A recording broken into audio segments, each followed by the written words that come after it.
Hi friends, അസ്സാം വലൈക്കും. Welcome back to my channel. എൻ്റെ കവർ പേജ് കണ്ടപ്പോൾ തന്നെ ഇന്നത്തെ ടോപ്പിക് എന്താണെന്ന് മനസ്സിലായല്ലേ? Yes, postpartum depression. Postpartum depression എന്ന് കേൾക്കുമ്പോൾ ചിലവരുടെ മനസ്സിലൊക്കെ അവർ അനുഭവിച്ച സിറ്റുവേഷൻസ് ഒക്കെ കടന്നു വരും. പക്ഷെ ചിലവർക്ക് പോസ്റ്റ്മോർട്ടം എന്താണെന്ന് തന്നെ അറിയില്ല. അപ്പോൾ അറിയാത്തവർക്ക് നമുക്കൊരു അറിവ് ഷെയർ ചെയ്യാം അല്ലേ? അപ്പോൾ നമുക്ക് നമ്മുടെ ടോപ്പിക്കിലോട്ട് വരാം. Yes, postpartum depression. പോസ്റ്റ്മോർട്ടം ആ പീരീഡ് മൂന്നായിട്ടാണ് നമുക്ക് കാണുന്നത്: postmortem depression, postmortem blues and postmortem സൈക്കോസിസ്. Postmortem സൈക്കോസിസ് എന്ന് പറഞ്ഞ സംഭവമാണ് നമുക്ക് നമ്മുടെ കയ്യിൽ നിൽക്കാത്തൊരു പോസ്റ്റ്മോർട്ടം ഡിപ്രഷൻ എന്ന് പറയുന്നത്. കാരണം നമ്മൾ മെൻ്റലി ഒരുപാട് ഡൗൺ ആയിപ്പോവും. ശരിക്കും ഇത് ആർക്കൊക്കെ വരുന്നത്? രണ്ട് വ്യക്തികൾക്കാണ് വരുന്നത്. ഒന്നാമത് ഗർഭിണികൾക്കും രണ്ടാമത് പ്രസവിച്ച് സ്ത്രീകൾക്കുമാണ് ഇത് കൂടുതൽ വരുന്നത്.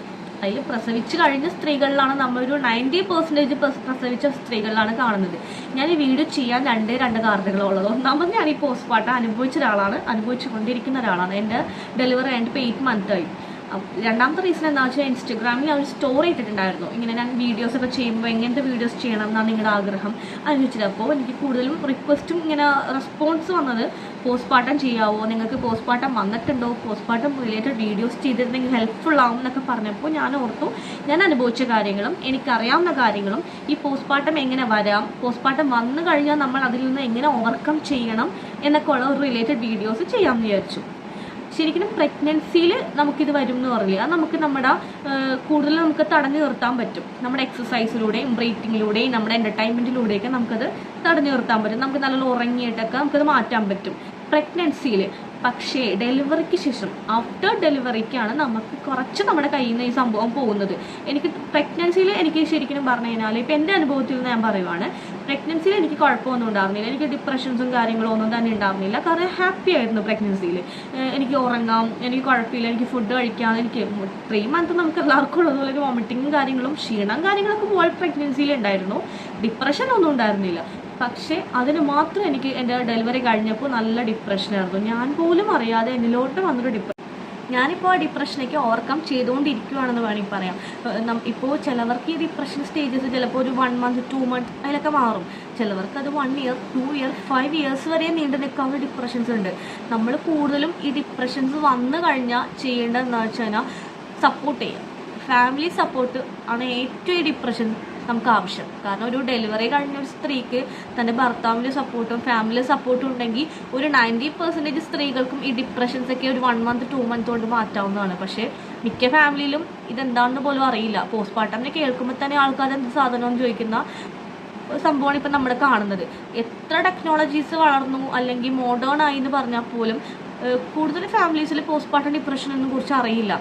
ഇപ്പോൾ എൻ്റെ ഫാമിലിയിലും പോസ്റ്റ്മോർട്ടം ഡിപ്രഷൻ ഒന്നും അറിയാൻ പാടില്ല. പക്ഷേ കൂടുതലും ഇങ്ങനെ വീഡിയോസിൽ കിട്ടുന്ന അറിവും പിന്നെ ഡോക്ടേഴ്സ് തരുന്ന അറിവൊക്കെ കൊണ്ടാണ് എനിക്കും എൻ്റെ ഹസ്ബൻഡിനൊക്കെ ഇതിനെക്കുറിച്ച് ഏറ്റവും കൂടുതൽ മനസ്സിലായി കഴിയുമ്പോഴാണ് നമുക്ക് ആശ്വാസം. അല്ലെങ്കിൽ നമ്മൾ ദേഷ്യപ്പെടുമ്പോഴും നമ്മൾ സങ്കടപ്പെടുമ്പോഴും നമ്മൾ തന്നെ ആലോചിക്കും, നമുക്ക് നമ്മളോട് തന്നെ ഒരു വെറുപ്പും ദേഷ്യവും ഒക്കെ തോന്നും. ഞാനെന്താണ് ഇങ്ങനെ ദേഷ്യപ്പെടുന്നത്, ഞാനെന്താ ഇങ്ങനെ ആയിപ്പോയത്, ഞാൻ പണ്ട് ഇങ്ങനെ അല്ലായിരുന്നല്ലോ എന്നൊക്കെ തോന്നും. പിന്നെ നമുക്ക് ഡിപ്രഷൻ ആണെന്ന് നമുക്ക് സ്വന്തം മനസ്സിലായി കഴിഞ്ഞാൽ നമുക്ക് മനസ്സിലാവും, യെസ്, ഡെലിവറിക്ക് ശേഷം എനിക്കൊരു ഡിപ്രഷൻ ഉണ്ട്, ഞാൻ ഓവർകം ചെയ്യും, എനിക്കത് ചെയ്യാൻ പറ്റും, ഞാൻ പഴയതിനേക്കാൾ സ്ട്രോങ് ആയിട്ട് വരും എന്നൊരു കോൺഫിഡൻറ്റ് നമുക്ക് നമ്മളിൽ തന്നെ ഉണ്ടെങ്കിൽ അത് നമുക്ക് മാറ്റാൻ പറ്റും. പിന്നെ നമ്മുടെ ഹസ്ബൻഡും നമ്മുടെ ഫാമിലിയും. ഈ വീഡിയോസ് ഇപ്പോൾ ഒരു ഹസ്ബൻഡാണോ ഒരു ഫാമിലിയാണ് കണ്ടുകൊണ്ടിരിക്കുന്നത്, നിങ്ങളുടെ വീട്ടിൽ ഇപ്പോൾ ഒരു ഡെലിവറി കഴിഞ്ഞാൽ നിങ്ങളുടെ മകളോ മരുമകളോ അല്ലെങ്കിൽ ഭാര്യയോ അനിയത്തിയോ ആരും ആയിക്കോട്ടെ വീട്ടിലുണ്ടെങ്കിൽ നിങ്ങൾ മസ്റ്റായിട്ട് അവരെ കെയർ ചെയ്യണം. കാരണം അവരുടെ ഉള്ളിൽ ഡിപ്രഷൻ ഉണ്ടോ ഇല്ലയോ ഒന്നും നമുക്കറിയില്ല. അവർ നിങ്ങളുടെ ഒരു സപ്പോർട്ടായിരിക്കും ആഗ്രഹിക്കുന്നത്. കൂടുതലും വൈഫ് ആഗ്രഹിക്കുന്നത് ഹസ്ബൻഡിൻ്റെ സപ്പോർട്ടാണ്. വേറെ ആരും അവരെ കൂടെ നിന്നില്ലെങ്കിലും ഒരു ഹസ്ബൻഡ് കൂടെ ഉണ്ടാവണം എന്നേ ആഗ്രഹിക്കത്തുള്ളൂ.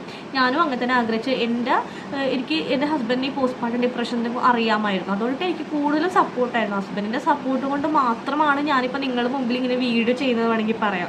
കാരണം എനിക്ക് അത്യാവശ്യം ഡിപ്രഷൻ ഉണ്ടായിരുന്നു. കാരണം എനിക്കെന്തോ ഒറ്റപ്പെട്ട ഫീലിംഗ്, ആ കരച്ചിൽ, ദേഷ്യപ്പെടൽ, എൻ്റെ സ്വഭാവം തന്നെ മാറിപ്പോയി എന്ന് വേണമെങ്കിൽ പറയാം. അങ്ങനത്തെ ഒരു ഫീലിങ്ങിലായിരുന്നു. കാരണം എനിക്ക് ടെൻഷൻ വന്നു കഴിയുമ്പോൾ ഭയങ്കര എന്തോ ഒരു വിറവിൽ പൊട്ടൽ പോലെ വരുന്നു, അങ്ങനെയൊക്കെ ഒരു സീനാണ് എനിക്കുണ്ടായിരുന്നത്. പക്ഷെ അതിനൊക്കെ എനിക്ക് എന്നെ സപ്പോർട്ട് ചെയ്തിട്ട് സാരമില്ല, അതൊക്കെ നമുക്ക് ഓക്കെ ആവും, അല്ലെങ്കിൽ എന്നെ ഒന്ന് പുറത്ത് കൊണ്ടുപോകും, എനിക്ക് ഇഷ്ടപ്പെട്ട് മേടിച്ചത് ഫുഡ് എന്തെങ്കിലുമൊക്കെ മേടിക്കുമ്പോൾ അത് നമ്മൾ എന്നെ സപ്പോർട്ട് ചെയ്യാൻ ഒരാളുണ്ടല്ലോ, എനിക്ക് ഓക്കെ, ആരും മനസ്സിലാക്കിയില്ലെങ്കിലും എൻ്റെ ഹസ്ബൻഡ് എന്നെ മനസ്സിലാക്കുന്നുണ്ടല്ലോ, അത് മതി എനിക്ക് എന്നൊരു കോൺഫിഡൻസ് എൻ്റെ ഉള്ളിൽ വന്നപ്പോഴാണ് എൻ്റെത് ഒന്ന് കുറയാൻ തുടങ്ങിയത്. എന്നും എനിക്ക് ഫുള്ള് മാറിയെന്ന് എനിക്ക് ഇപ്പോഴും പറയാൻ കഴിയില്ല. കാരണം എനിക്ക് ഇപ്പോഴും ചില സമയത്ത് എനിക്കത് എന്തെങ്കിലും ഒരു ബേബീൻ്റെ എന്തെങ്കിലും ഉറക്കക്കുറവോ എന്തെങ്കിലുമൊക്കെ വരുമ്പോൾ എനിക്ക് ചില സമയത്ത് എനിക്ക് ആകെ ഒരു ഹെഡേക്ക് ആയിട്ട് വരും. ആ ഹെഡേക്ക് തന്നെ നമ്മുടെ ഡിപ്രഷനിൽ നമുക്ക് പിന്നെ അത് മനസ്സിലാകത്തുള്ളൂ. ശരിക്കും പറഞ്ഞാൽ നമ്മുടെ ഫാമിലി സപ്പോർട്ട് അത് മസ്റ്റാണ് ഒരു ഡെലിവറി കഴിഞ്ഞ ഒരാൾക്ക്. പ്രഗ്നൻസിയിലും അതുപോലെ തന്നെ ഡെലിവറി കഴിഞ്ഞ ഒരു സ്ത്രീക്കും നിങ്ങളുടെ ഫാമിലി നിങ്ങൾക്ക് സപ്പോർട്ടായിട്ടുണ്ടെങ്കിൽ ഈ അസുഖം വന്നവരാണെങ്കിലും നമുക്ക് ഫുള്ളായിട്ട് ഇത് മാറ്റിയെടുക്കാൻ കഴിയും. ശരിക്കും പറഞ്ഞു കഴിഞ്ഞാൽ ഈ അസുഖം എല്ലാവർക്കും ഉണ്ടാകും, ഉള്ളിൻ്റെ ഉള്ളിൽ ഒരാൾക്ക് ഇത് ഉണ്ടാകും, ഒരാൾക്ക് ഇത് വരാതിരിക്കില്ല. മൂഡ് സ്വിങ്സ് ഫസ്റ്റ് പ്രഗ്നൻസിയിൽ ഉറപ്പായിട്ടും ഉണ്ടാവും. സെക്കൻഡ് പ്രഗ്നൻസിയൊക്കെ ആകുമ്പോൾ നമുക്ക് പിന്നെ അറിയാമല്ലോ, നമുക്ക് ഇങ്ങനെയൊക്കെയാണ് സംഭവങ്ങൾ, അല്ലെങ്കിൽ ഡിപ്രഷൻ അന്നൊക്കെ നമുക്ക് അറിയാൻ പറ്റും. കൂടുതലും എനിക്ക് എടുത്ത് പറയാനുള്ളത് ഇതിപ്പോൾ നോർമൽ ഡെലിവറിക്കാർക്കോ അല്ലെങ്കിൽ സിസേറിയൻകാർക്ക് മാത്രം അങ്ങനെയൊന്നുമല്ല, ഡെലിവറി കഴിഞ്ഞ വ്യക്തികൾക്ക് ഇത് കണ്ടുവരും. ചിലവരുടെ മനസ്സിലുണ്ടാവും സിസേറിയൻകാർക്ക് മാത്രമാണ് ഇത് വരുന്നത് സ്റ്റിച്ചിൻ്റെ വേന കൊണ്ട്, പക്ഷെ നോർമലാർക്ക് വരില്ല, അങ്ങനെയൊക്കെ ഉണ്ടാവും. തിരിച്ചും ഉണ്ടാവും, നോർമലാർക്ക് മാത്രം വരുന്ന സിസേറിയൻകാർക്ക് വരില്ല, അങ്ങനെ ഉണ്ടാവും. ശരിക്കും അങ്ങനെയൊന്നുമല്ല. ഡെലിവറി കഴിഞ്ഞ് ഒരു അമ്മ ആയിക്കഴിഞ്ഞു, ഫസ്റ്റ് ഡെലിവറിയൊക്കെ പ്രത്യേകിച്ച് വരും, സെക്കൻഡ് ഡെലിവറിക്ക് ഇല്ല എന്നല്ല, ഫസ്റ്റ് ഡെലിവറിയൊക്കെ കുറച്ച് കൂടുതലായിരിക്കും. നമുക്ക് ഇതിനെക്കുറിച്ചൊന്നും ഒരു ധാരണ ഉണ്ടാവത്തില്ലല്ലോ, അതുകൊണ്ട് കുറച്ച് കൂടുതലായിരിക്കും. ശരിക്കും നോർമൽ ആണെങ്കിലും സിസേറിനാണെങ്കിലും പെയിനൊക്കെ ഒരേപോലെ തന്നെയാണെന്ന് പറയുന്നത് പോലെ തന്നെ ഡിപ്രഷനും ഒരേപോലെ തന്നെയാണ്. ഒരു ഡെലിവറി കഴിഞ്ഞ സ്ത്രീ എന്നേ പറയുന്നുള്ളൂ, നോർമലോ സിസേറിനോ അതൊക്കെ ഓരോരുത്തരുടെ ഇതുപോലെ ഇരിക്കും. ശരിക്കും ഈ നോർമലും സിസേറിയനും കമ്പയർ ചെയ്യുന്നവരും ഇപ്പം കൂടുതലാണ്. നോർമലാണെങ്കിൽ സുഖപ്രസവം, സിസേറിയൻകാർക്ക് രണ്ടും ഈക്വലായിട്ട് പറയും. സിസേറിയൻകാർക്ക് എന്താ വേദന, പ്രസവേദന അനുഭവിക്കണ്ടല്ലോ, ജസ്റ്റ് ഇങ്ങനെ എടുത്താൽ, അങ്ങനെ ഡിപ്രഷൻ ആക്കുന്നവരും ഉണ്ട്. ഈ പോസ്റ്റ്മോർട്ടം ഡിപ്രഷൻ കൂടുതലും വരുന്നതും ഈ ഡെലിവറി സമയത്ത് വന്നിട്ട് നിങ്ങൾക്ക് സിസേറിനായല്ലേ, സിസേറിന് എന്തുകൊണ്ടാണ് നീ എന്താണ് പണി ചെയ്യാത്തതുകൊണ്ടായിരിക്കും, അല്ലെങ്കിൽ കുനിഞ്ഞില്ല നിവർന്നില്ല എൻ്റെ പൊന്നോ, അങ്ങനെ കുറേ കേൾക്കുന്നവരും ഉണ്ടാവും. ശരിക്കും അതൊന്നും നമ്മുടെ കയ്യിലുള്ള കാര്യങ്ങളല്ല. ചിലവരുടെ ഹോർമോൺ ബേസ് ആയിരിക്കും, ചിലവർക്ക് വികസിക്കുന്നുണ്ടാവില്ല, ചിലർക്ക് വികസിക്കാത്തത് കുനിയാത്തോണ്ടൊന്നും ആയിരിക്കില്ല, ചിലരുടെ ബോഡി അങ്ങനെ ആയിരിക്കും, ചിലർക്ക് വണ്ണം ഉണ്ടാവും, ചിലർക്ക് വണ്ണം ഉണ്ടാകത്തില്ല. ഓരോരുത്തരുടെ ശരീരപ്രകൃതിയല്ലേ, ഹൈറ്റും എല്ലാം നമ്മുടെ ഓരോരുത്തരുടെ ശരീരപ്രകൃതിയാണ്. അപ്പോൾ ഒരാൾക്കും ഒരാളെയും കുറ്റം പറയാനുള്ള അവകാശമൊന്നും നമുക്ക് ഇല്ല. കാരണം പഠിച്ചോൻ്റെ കയ്യിലാണ്, ദൈവത്തിൻ്റെ കയ്യിലാണ് നമ്മുടെ ഡെലിവറിനും എല്ലാം. ശരിക്കും വേണ്ടത് അമ്മയും കുഞ്ഞും ഹാപ്പി ആയിട്ടും ഹെൽത്തി ആയിട്ടും കിട്ടണം നമുക്ക്, അത്രേ ഉള്ളൂ. അത് നോർമലാണെങ്കിലും സിസേറിനാണെങ്കിലും നോർമൽ നമുക്ക് ഹാപ്പി ആയിട്ട് രണ്ടുപേരെയും ഒരു കുഴപ്പമില്ലാതെ ആരോഗ്യത്തോടെ കിട്ടണം, അത്രേ നമുക്കുള്ളൂ. ഒരു പ്രസവിച്ച വീട്ടിൽ പോയിട്ട് ശരിക്കും പറഞ്ഞ ആൾക്കാർ ഇങ്ങനെ കുറേ തോട്ട്സ് പറയും, അതിൽ കൂടിയാണ് ഡിപ്രഷനൊക്കെ കടന്നു വരുന്നത്. സോ കൂടുതലും ഡെലിവറി കഴിഞ്ഞ വീടുകളിലൊന്നും പോയിട്ട് സിസേറിനാണോ അതാണോ ഇതാണോ എന്ന് ചോദിക്കാതിരിക്കുക, അല്ലെങ്കിൽ ബേബി വെയിറ്റ് ഇല്ലല്ലോ, ബേബി കറുത്ത് പോയല്ലോ, അങ്ങനത്തെ ടോപ്പിക്കൊന്നും നമ്മൾ കൂടുതലും ഈ ഡെലിവറി കഴിഞ്ഞ പെണ്ണുങ്ങളോട് പറയരുത്. എൻ്റെ അനുഭവത്തിൽ ഞാൻ പറയുക, എനിക്ക് ഇങ്ങനെയൊക്കെ കേൾക്കുമ്പോൾ ആകെ ഇറിറ്റേഷനായിരുന്നു. കാരണം ഇവരെന്താ ഇങ്ങനെയൊക്കെ പറഞ്ഞേ, അങ്ങനെയൊക്കെയുള്ളൊരു തോന്നലായിരുന്നു നമുക്ക് ഉണ്ടായിരുന്നത്. ശരിക്കും പറഞ്ഞാൽ അങ്ങനെയൊന്നും നമ്മൾ ഒരാളെ ഇറിറ്റേറ്റ് ചെയ്യാതിരിക്കുക. ഇനിയിപ്പോൾ അടുത്തത് എന്താ വെച്ചാൽ, നമുക്കിത് വന്നു കഴിഞ്ഞാൽ നമുക്ക് സ്വന്തമായിട്ട് നമുക്കിതെങ്ങനെ ഓവർകം ചെയ്യാം. സ്വന്തമായിട്ട് ഓവർകം ചെയ്യാന്ന് വെച്ചാൽ എക്സസൈസ് ചെയ്യാം, ബ്രീത്തിങ് ചെയ്യാം. ഇപ്പോൾ ബ്രീത്തിങ്ങിലൂടെയൊക്കെ ഭയങ്കര റിലാക്സ് നമുക്ക് കിട്ടും. കാരണം ഇപ്പോൾ എനിക്കൊക്കെ ഏറ്റവും യൂസ്ഫുൾ ആയത് എക്സസൈസും ബ്രീത്തിങ്ങും ആണ് കേട്ടോ. ഇപ്പോൾ സിസേറിയൻകാർക്ക് ഒരുപാട് എക്സസൈസൊന്നും ഫസ്റ്റ് ചെയ്യാൻ കഴിയത്തില്ല, അതിന് നമുക്ക് കൂടുതലും ബ്രീത്തിങ്ങിന്. ഇപ്പോൾ നമുക്ക് ഇരുന്നുകൊണ്ടോ കിടന്നുകൊണ്ടോ നമുക്ക് ബ്രീത്തിങ് ചെയ്യാം. കിടന്നുകൊണ്ട് ബ്രീത്തിങ് ചെയ്യുന്ന നമ്മുടെ ഇപ്പോൾ വയറൊക്കെ നമുക്ക് കുറയാൻ കുറച്ചും കൂടി യൂസ്ഫുൾ ആയിരിക്കും. അപ്പോൾ ബ്രീത്തിങ് ചെയ്യുമ്പോൾ നമ്മളെ മൈൻഡും നമ്മുടെ ഫിസിക്കലിയും നമ്മുടെ മെൻ്റലിയും നമ്മൾ റിലാക്സ് ആവുകയാണ്. റിലാക്സ് ആകുമ്പോൾ നമുക്ക് കൂടുതലും ഒരു കൂൾ ഫീലിംഗ് ഉണ്ടാവും നമുക്ക്. അപ്പോൾ മാക്സിമം നിങ്ങൾ ബ്രീത്ത് ചെയ്യുക. നോർമൽ ഡെലിവറി ആണെങ്കിലും സിസേറിയൻകാർ ആരും, ഇപ്പോൾ പ്രഗ്നൻറ്റ് വുമൻസ് ആണെങ്കിലും ഡെലിവറി കഴിഞ്ഞവരാണെങ്കിലും ബ്രീത്തിങ് നിങ്ങൾ മസ്റ്റായിട്ട് കണ്ടിന്യൂ ചെയ്യണം. ഇപ്പോൾ ഗർഭിണികളൊക്കെ ആണെങ്കിൽ ബ്രീത്തിങ് ചെയ്യുമ്പോൾ കുറച്ചും കൂടെ നമുക്കൊരു ആശ്വാസം, നമ്മുടെ ആ ഒരു വയറിൻ്റെ ഒരു വെയിറ്റും സംഭവങ്ങളും എല്ലാം നമുക്ക് ഇത്തിരി കൂളായിട്ട് എടുക്കാൻ പറ്റും നമുക്ക്. അപ്പോൾ ബ്രീത്തിങ് നിങ്ങൾ മസ്റ്റായിട്ട് ചെയ്യുക. പിന്നെ ഒന്ന് സ്റ്റെപ്പൊക്കെ നടക്കാം. അതിപ്പോൾ ഡെലിവറി കഴിഞ്ഞവരും പ്രസവിക്കാൻ പോകുന്നവരും എല്ലാവരും നടക്കുന്നത് നല്ലതെന്ന് പറയും അല്ലേ. അത് സിസേറിയൻകാരാണെങ്കിൽ കൂടുതൽ നടക്കുക, സ്റ്റിച്ചൊക്കെ വലിയുമ്പോഴേ അതിൻ്റെ വേദനയൊക്കെ ഒന്ന് മാറത്തുള്ളൂ. ഇപ്പോൾ എനിക്ക് സിസേറിയനായിരുന്നു, ഞാൻ നടക്കുമായിരുന്നു. നടന്നതുകൊണ്ടിട്ട് എനിക്ക് കൂടുതലും ഒരു മൈൻഡ് അങ്ങനെ നല്ലൊരു റിഫ്രഷിംഗ് ആയിട്ട് കിട്ടുമായിരുന്നു. കാരണം എല്ലാവരും പറയും കിടന്ന് കഴിഞ്ഞാൽ സത്യം പറഞ്ഞാലോ നമുക്ക് കിടന്ന് കഴിഞ്ഞാൽ നമുക്ക് മടുപ്പേ വരുള്ളൂ, നമുക്ക് കൂടുതൽ നമ്മൾ ചിന്തിക്കാൻ ഇതാവുള്ളൂ. നമ്മൾ റിലാക്സ് ആയി നമ്മൾ നടക്കുക. നമ്മുടെ ബെഡ്റൂമിൽ തന്നെ ഇരിക്കണം എന്നൊന്നുമില്ല, നമ്മൾ ഹോളിലോട്ടൊക്കെ പോവുക, ടി വി ഒക്കെ കാണാൻ ഒരു കുഴപ്പമില്ല. നമ്മൾ കൂടുതലും ഫ്രീ ആയിട്ടിരിക്കുക. അപ്പം തന്നെ നമ്മുടെ ഡിപ്രഷൻ്റെയൊക്കെ പകുതി സ്റ്റേജസ് അവിടെ മാറും. കൂടുതലും എനിക്ക് പറയാനുള്ളത് ഈ പാരൻസിനോടും ഹസ്ബൻഡിനോടൊക്കെയാണ്. നിങ്ങൾ നിങ്ങളുടെ വൈഫിനെയും മക്കളെയൊക്കെ കൂടുതലും സപ്പോർട്ട് ചെയ്ത് പിടിക്കുക. ഈ ഡെലിവറി കഴിഞ്ഞതെന്ന് പറയുമ്പോൾ തന്നെ അവരെന്തോ ഒരു ചെയ്തതുപോലെ അവരുടെ നമ്മളെ കാണുന്നത്. ശരിക്കും അങ്ങനെയൊന്നും അല്ല വേണ്ടത്. സപ്പോർട്ട് ചെയ്ത് കെയർ ചെയ്ത് നമ്മൾ പണ്ട് ജീവിച്ചത് എങ്ങനെയാണോ അതേ ഫോളോ അപ്പ് തന്നെ ചെയ്യുക. റെസ്റ്റ് മുഖ്യമാണ് ഈ സംഭവത്തിന്. റെസ്റ്റ് വേണം എന്ന് പറഞ്ഞ് ഫുള്ള് റെസ്റ്റ് വായിക്കാനും പ്രശ്നമാണ്.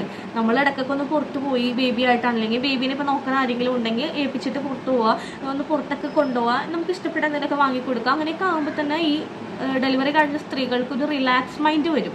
അവരുടെ ഹോർമോൺ ചേഞ്ച് ആവും. ഇപ്പോൾ എൻ്റെ അനുഭവത്തിലുള്ള കാര്യങ്ങൾ നിങ്ങളോട് ഞാൻ പറയുന്നത് കേട്ടോ. ഇപ്പോൾ എനിക്ക് കൂടുതൽ സപ്പോർട്ടായിരുന്നു എൻ്റെ ഹസ്ബൻഡ്. അതുകൊണ്ടിട്ട് എനിക്ക് എന്നിട്ട് പോലും എനിക്ക് ഡിപ്രഷൻ വന്നു. അപ്പോൾ ഈ സപ്പോർട്ടും കൂടി ഇല്ലാത്ത ഫാമിലിയും ഹസ്ബൻഡും ഒക്കെ ആണെങ്കിൽ അവരുടെ അവസ്ഥ നിങ്ങളൊന്ന് ഓർത്ത് നോക്കി. ഡിപ്രഷൻ എന്ന് പറയുന്നത് സപ്പോർട്ട് ഉള്ളവർക്ക് വരില്ല എന്നൊന്നുമല്ല. സപ്പോർട്ട് ഉണ്ടെങ്കിലും സപ്പോർട്ട് ഇല്ലെങ്കിലും ഡിപ്രഷൻ വരും. കാരണം ബിക്കോസ് അത് ഹോർമോണിൽ നിന്ന് വരുന്നതാണ്, നമ്മുടെ ഉള്ളിലത്തെ ഹോർമോണിൽ നിന്ന് വരുന്നതാണ്. അത് നമുക്ക് കൂടുതലാവാതിരിക്കാൻ നോക്കാം, അത്രേ നമുക്ക് പറയാൻ പറ്റത്തുള്ളൂ. കൂടുതലാവാതിരിക്കാൻ നമ്മുടെ ഫാമിലി ഹസ്ബൻഡൊക്കെ നമ്മളെ സപ്പോർട്ട് ചെയ്യുക. നമ്മളും സ്വന്തമായിട്ട് നമ്മളൊരു ഉൾക്കൊള്ളണം. ഇതെനിക്കുണ്ട്, ഇത് ഞാൻ മാറ്റിയെടുക്കും എന്നൊരു കോൺഫിഡൻറ്റ് എനിക്കുണ്ടെങ്കിൽ ഉറപ്പായിട്ട് ഇത് മാറും. നിങ്ങൾക്കിപ്പോൾ എൻ്റെ വീഡിയോ കണ്ടുകൊണ്ടിരിക്കുന്ന ആർക്കെങ്കിലും ഡിപ്രഷനിലൂടെ കടന്നു പോവുകയാണെങ്കിൽ നിങ്ങൾ ഒരു കാരണവശാലും നിങ്ങൾ വിഷമിക്കേണ്ട. നിങ്ങൾക്ക് സപ്പോർട്ട് ഇല്ലെങ്കിലും നിങ്ങൾക്ക് ഓവർകം ചെയ്യാൻ പറ്റും. നിങ്ങൾ ബ്രീത്ത് ഔട്ടും എക്സസൈസും പിന്നെ നിങ്ങൾ നല്ലപോലെ ഫുഡൊക്കെ കഴിച്ച് വെള്ളമൊക്കെ കുടിച്ച് ഹാപ്പി ആയിട്ടിരിക്കുക. നിങ്ങൾക്ക് ഇഷ്ടമുള്ള കാര്യങ്ങൾ ചെയ്യുക. നിങ്ങളുടെ കുഞ്ഞിൻ്റെ ആ ഒരു കളിയും ചിരിയും ഒക്കെ കാണുന്ന ഒരു ടൈം ആകുമ്പോൾ നിങ്ങൾക്ക് ഈ ഡിപ്രഷനൊക്കെ മാറും. ന്യൂ ബോളിൽ അവർക്ക് കളിക്കാനും ചിരിക്കാനും കഴിയത്തില്ലല്ലോ. അവരങ്ങനെ കിടക്കുമ്പോഴേക്കും നമുക്ക് എന്തോ ഒരു ഇറിറ്റേഷനൊക്കെ ഉണ്ടാവും. അതൊക്കെ അനുഭവിച്ചൊരിക്കേ പറയാൻ പറ്റത്തുള്ളൂ. ശരിക്കും അവരൊക്കെ വലുതായി കഴിയുമ്പോൾ നമുക്ക് അതൊക്കെ ഈ ഡിപ്രഷൻ തന്നെ നമുക്ക് ഓർത്ത് ചിരിക്കാൻ പറ്റുന്ന സംഭവമായിട്ട് വരും. സോ മാക്സിമം ഹാപ്പി ആയിട്ടിരിക്കുക. ന്യൂ ബോൺ എന്ന് പറയുന്ന ആ ഒരു ശരിക്കും വണ്ടർ മൊമെൻറ്റാണ് അത്. ആ കുട്ടികൾ പാല് പിടിക്കുന്ന മൊമെൻറ്റ്സും എല്ലാം നിങ്ങൾ മെമ്മറൈസ് ചെയ്ത് വെക്കുക. അല്ലാതെ ഡിപ്രഷൻ അടിച്ച് നിങ്ങളുടെ ലൈഫ് വെറുതെ കളയണ്ട. സോ ഡിപ്രഷൻ വരും, ഉറപ്പായിട്ടത് വരും. പക്ഷെ അത് ഓവർകമ്മും നിങ്ങൾക്ക് ചെയ്യാൻ പറ്റും എന്നൊരു കോൺഫിഡൻറ്റ് ഉണ്ടാവുക. ഹസ്ബൻഡ് മസ്റ്റായിട്ട് വൈഫിനെ സപ്പോർട്ട് ചെയ്യുക, വീട്ടുകാരും സപ്പോർട്ട് ചെയ്യുക. അപ്പോൾ എല്ലാവരും ഹാപ്പി ആയിട്ട് മുന്നോട്ട് പോകണം കേട്ടോ. Thank you. അപ്പോൾ ഇന്നത്തെ ടോപ്പിക്ക് നിങ്ങൾക്ക് എല്ലാവർക്കും യൂസ്ഫുള്ളായി, ഇഷ്ടപ്പെട്ടു, മനസ്സിലായെന്നൊക്കെ വിശ്വസിക്കുന്നു. അപ്പോൾ എൻ്റെ ചാനൽ മസ്റ്റായിട്ട് സബ്സ്ക്രൈബ് ചെയ്യണം. തൊട്ടടുത്തുള്ള കുഞ്ഞ് ബെല്ലൈക്കൺ ഒന്ന് ക്ലിക്ക് ചെയ്യണേ. എന്നാൽ മാത്രമേ ഞാൻ വീഡിയോസ് അപ്ലോഡ് ചെയ്യുമ്പോൾ നിങ്ങൾക്ക് കാണാൻ കഴിയത്തുള്ളൂ. അപ്പോൾ എൻ്റെ ഈ വീഡിയോ നിങ്ങളുടെ ഡെലിവറി കഴിഞ്ഞിരിക്കുന്ന ഫ്രണ്ട്സിനോ അല്ലെങ്കിൽ ഡെലിവറി ചെയ്യാൻ പോകുന്ന ഫ്രണ്ട്സിനോ അവരുടെ ഹസ്ബൻഡിനോ ഫാമിലിക്കൊക്കെ നിങ്ങൾ ഷെയർ ചെയ്ത് കൊടുക്കുക. മസ്റ്റായിട്ട് ഫോളോ ചെയ്യണം, സബ്സ്ക്രൈബ് ചെയ്യണം. ഞാൻ ഈ പറഞ്ഞ മെത്തേഡൊക്കെ ഫോളോ ചെയ്യണം കേട്ടോ. സപ്പോർട്ട് ചെയ്യുക എല്ലാവരെയും. അപ്പോൾ എന്നെയും സപ്പോർട്ട് ചെയ്യുക, എൻ്റെ ചാനലൊക്കെ സബ്സ്ക്രൈബ് ചെയ്യുക, ലൈക്ക് ചെയ്യുക, വീഡിയോ മാക്സിമം ഷെയർ ചെയ്യട്ടെ. അപ്പോൾ ബൈ.